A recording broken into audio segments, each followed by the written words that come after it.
চলে আসলাম আমি আমার রান্নাঘরে। এখানে আমি অল্প একটু গরুর মাংস নিয়েছি। এটাকে আমি এখানে আস্ত রসুন দিয়েছি, টুকরা টুকরা পেঁয়াজ দিয়েছি, তারপর একটা শুকনো মরিচ, হলুদ, ধনিয়া, লবণ, তেল দিয়ে ভালো করে মাখিয়েছি। আদা, ব্লেন্ডার করা আদা দিয়েছি, দিয়ে ভালো করে মাখিয়েছি।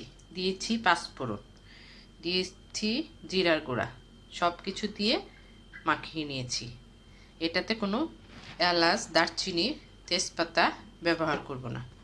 এটা আচারের তেল দিয়ে রান্না করব। এটা আচারের তেল দিয়ে রান্না করব। আপনারা সাথেই থাকুন। মাখানাটা আমার হয়ে গেছে।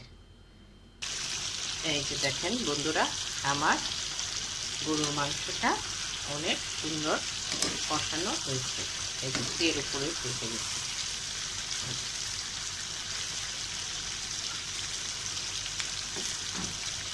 এখন দিয়ে দিব পানি। পানিটা দিব সিদ্ধ হওয়ার জন্য।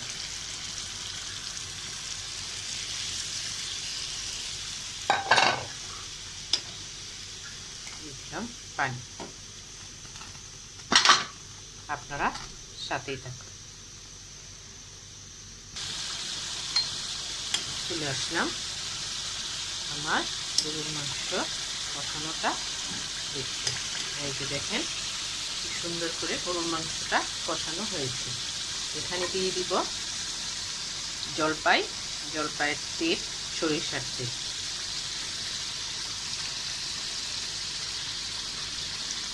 এই মাংসটা পুরা হোটেলের মাংসের মতো লাগবে। এখানে আমি এলাচ, দারচিনি, তেজপাতা কিছু ইউজ করি না, দিই নাই কিছু। এটা শুধু মশলা দিয়ে আর লাস্টে জলপাইয়ের আচার আর সরিষার তেল দিয়ে এই দেখুন কষা উপরে দিলাম। কিছুক্ষণ কষবে।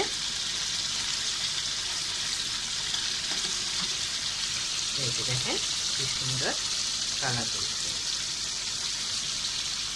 এটা জলপাইয়ের আচার দিয়ে গরুর মাংস কষানো। আল্লাহ হাফেজ। এই যে দেখেন আমার মাংস কষানো, জলপাইয়ের আচার দিয়ে মাংস কষানো। একবার আপনারা ট্রাই করে দেখবেন।